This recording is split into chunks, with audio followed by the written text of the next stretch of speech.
السلام علیکم ورحمۃ اللہ وبرکاتہ نحمده ونصلی علی رسولہ الکریم اما بعد فاعوذ باللہ من الشیطان الرجیم بسم اللہ الرحمن الرحیم۔ نور رمضان کے ایک نئے سیگمنٹ کے ساتھ میں محمد وقاص جمیل آپ کی خدمت میں حاضر ہوں۔ ہماری گفتگو رمضان کی اہمیت اور عظمت کے بارے میں چل رہی تھی۔ کچھ نشستوں میں ہم نے رمضان کی اہمیت اور عظمت کو قرآن و سنت کی روشنی میں بیان کرنے کی کوشش کی۔ اللہ رب العزت نے اس کی جو اہمیت اور عظمت کو قرآن میں بیان فرمایا، آپ کے پیارے حبیب محمد مصطفیٰ صلی اللہ علیہ وسلم نے اس کی عظمت اور اہمیت اور اس میں کیے جانے والے جو مبارک اعمال ہیں ان کو جیسے بیان فرمایا۔ اسی سلسلہ گفتگو میں ایک حدیث اور آپ کے سامنے رکھتا ہوں۔ اللہ رب العزت بیان فرماتے ہیں، یہ حدیث قدسی ہے جس کو پیارے حبیب محمد مصطفیٰ صلی اللہ علیہ وسلم نقل کرتے ہیں اپنے رب تبارک و تعالی کی طرف سے۔ اللہ بیان فرماتے ہیں، الصوم لی وانا اجزی بہ، روزہ میرے لیے ہے اور میں ہی اس کی جزا دیتا ہوں۔ اور اس حدیث کو یوں بھی پڑھا جاتا ہے، الصوم لی وانا اجزی بہ، روزہ میرے لیے ہے اور میں اللہ خود اس کی جزا ہوں، خود اس کا بدلہ ہوں۔ یہ ایسا کیوں فرمایا؟ یہ بڑی عجیب حدیث ہے، یہ حدیث قدسی بڑی عجیب ہے۔ میں چاہوں گا کہ ہم اس حدیث کی ذرا تفصیل اور اس کی گہرائی میں اتر کے روزے کی اہمیت اور عظمت کو سمجھنے کی کوشش کریں۔ دیکھیں، ہم بہت ساری عبادات بجا لاتے ہیں، ہم نماز پڑھتے ہیں، حج کرتے ہیں، زکوٰۃ دیتے ہیں۔ یہ ساری عبادات ایسی ہیں جو لوگوں پر ظاہر ہو جاتی ہیں۔ جب کوئی بندہ نماز پڑھ رہا ہوتا ہے تو دنیا والے اس کو دیکھتے ہیں، خاص طور پر جب فرض نماز ہم مسجد میں جا کے پڑھتے ہیں، ساری دنیا کو پتہ چلتا ہے، آس پاس پڑوسیوں کو پتہ چلتا ہے، مسجد میں لوگوں کو پتہ چلتا ہے کہ فلاں شخص نے آج فجر کی نماز پڑھی، آج ظہر کی نماز پڑھی، مسجد میں موجود تھا۔ اسی طریقے سے جب ہم حج کرتے ہیں، بہت سارے لوگوں کو پتہ چلتا ہے، خاندان والوں کو پتہ چلتا ہے، وہاں کے لوگوں کو پتہ چلتا ہے۔ جب بندہ زکوٰۃ دیتا ہے، اللہ کے راستے میں خرچ کرتا ہے، تو جس کو دے رہا ہے کم سے کم اس کو تو پتہ چلے گا، چاہے جتنا ہی چھپ کے کیوں نہ دے۔ ایسے ہی بندہ اگر جہاد پہ جاتا ہے، وہ بھی لوگوں کو پتہ چلتا ہے۔ تو جملہ عبادات جتنی بھی بندہ کرتا ہے، قرآن کی تلاوت کرتا ہے، بعض دفعہ لوگوں کو اس کا بھی پتہ چل جاتا ہے۔ لیکن روزہ ایک ایسی عبادت ہے جو انتہائی مخفی، پوشیدہ، چھپی ہوئی عبادت ہے۔ کس وقت کون سا بندہ روزے میں ہے، اس کا سوائے اس بندے کو اور اللہ کے علاوہ اور کوئی نہیں جانتا۔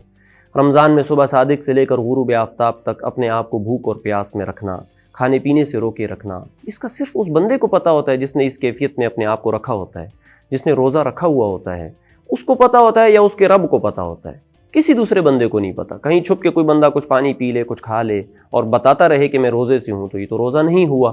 تو اس کا مطلب یہ ہے کہ انسان یہ جو روزے کا ایک ٹائم ہوتا ہے 12-14 گھنٹے، صبح صادق سے لے کر غروب آفتاب تک، یہ روزے کی کیفیت میں ہے اور اس کیفیت کا کسی کو سوائے اللہ کے نہیں پتہ۔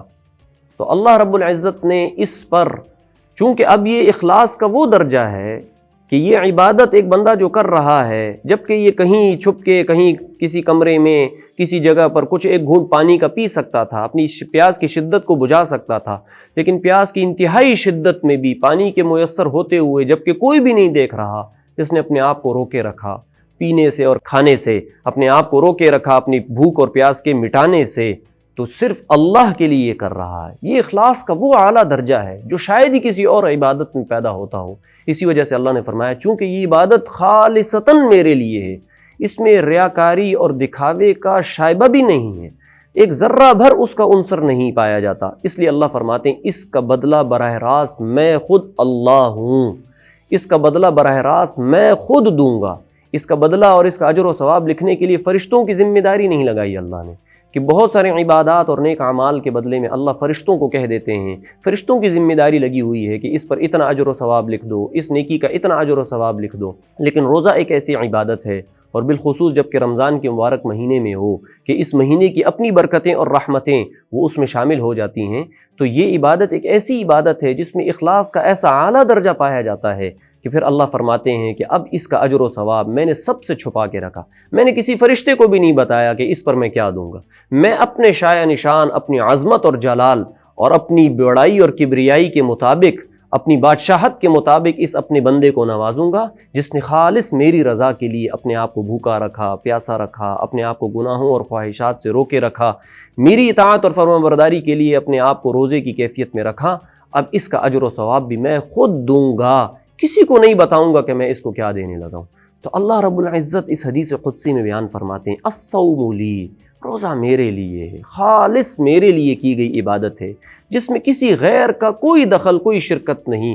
وَأَنَا أَجْزِي بِهِ، اس کا اجر و ثواب اور اس کی جزا اور اس کے اوپر عطا اور انعام بھی میں خود دوں گا. تو یہ کتنی بڑی ہمارے لیے ایک خوشخبری کی بات ہے، کتنی بڑی بشارت اور نوید ہے، کتنی بڑی پیارے حبیب صلی اللہ علیہ وسلم نے ہمیں تسلی کا سامان بتایا کہ ہم اگر روزے کو اس کیفیت کے ساتھ رکھیں گے تو ہمیں رمضان کے اس مبارک روزوں کے بدلے میں خود اللہ کی رحمتیں براہ راست حاصل ہوں گی، خود اللہ اپنی توجہات سے ہمیں نوازیں گے، ہماری طرف متوجہ ہوں گے.